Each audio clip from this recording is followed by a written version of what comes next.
Have you ever imagined a world where your car could actually power your home? Sounds futuristic, right? But guess what?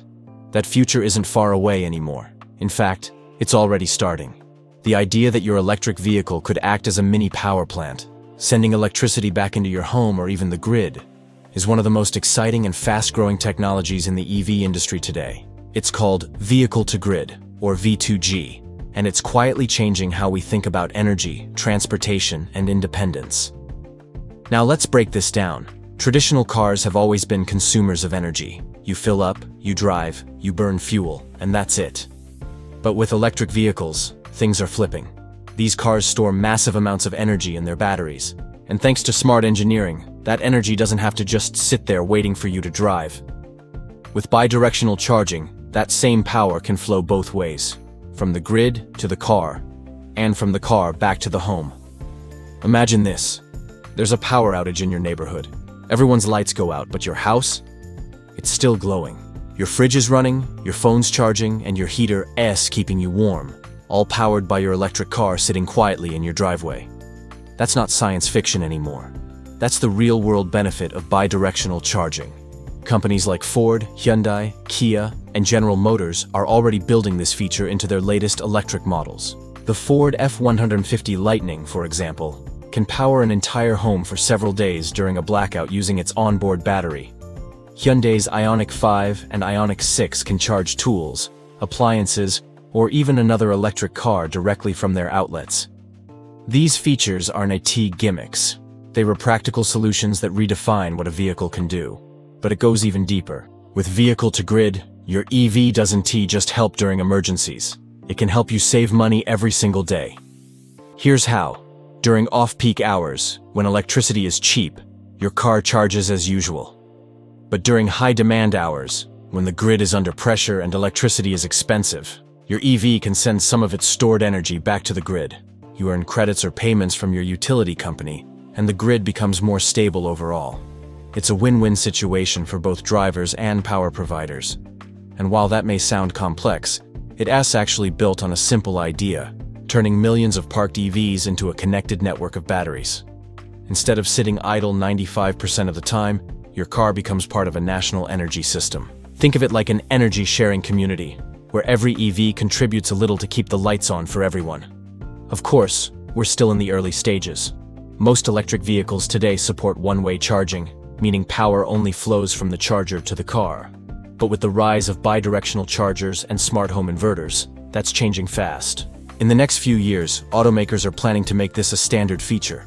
Tesla, for instance, has hinted that future models could include bidirectional capability once battery degradation and efficiency are optimized.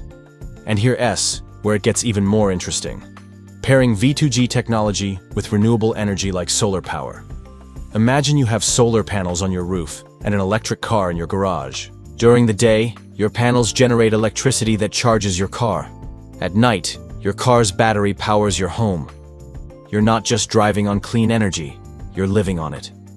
For many Americans, that level of independence and sustainability is the dream. Governments and energy companies are starting to take this seriously too. In several US states, pilot programs are already running to test large-scale vehicle-to-grid systems.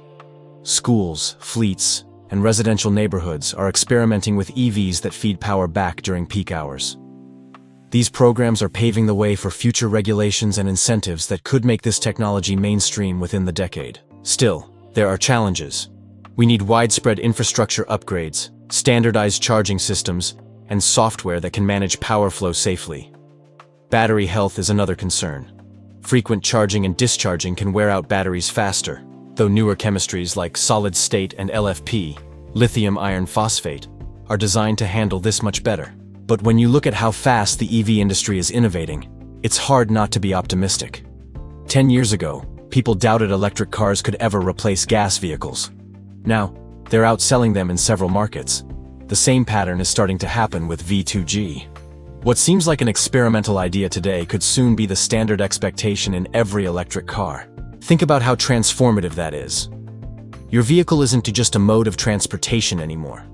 It is part of your home's energy system. It's your backup power, your energy storage, your smart grid partner. It's mobility, security, and sustainability wrapped into one. So, what does the future look like? In the next 3 to 5 years, expect to see more cars with built-in bidirectional ports, faster and smarter home charging units, and apps that let you control energy flow right from your phone. You'll decide when to charge, when to discharge, and how much power to share, all with a few taps. Utilities will likely offer discounts to EV owners who participate in grid balancing programs. And for people living in areas with frequent blackouts or high energy costs, this could be a total game changer. The technology is evolving rapidly, and the momentum is undeniable. From startups designing smart inverters to legacy automakers rewriting what a vehicle can do, everyone is racing toward the same goal, turning every driveway into a potential energy hub. At the end of the day, it's not just about cars or batteries. It's about control.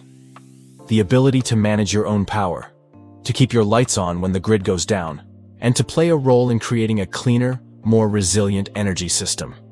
That's the real promise of vehicle-to-grid technology. So next time you walk past an electric car, don't just see it as transportation. See it as the foundation of a new kind of independence, one where mobility meets energy, and every driveway could power a home. Because the question isn't, can your EV power your home anymore? It's, when will yours start doing it?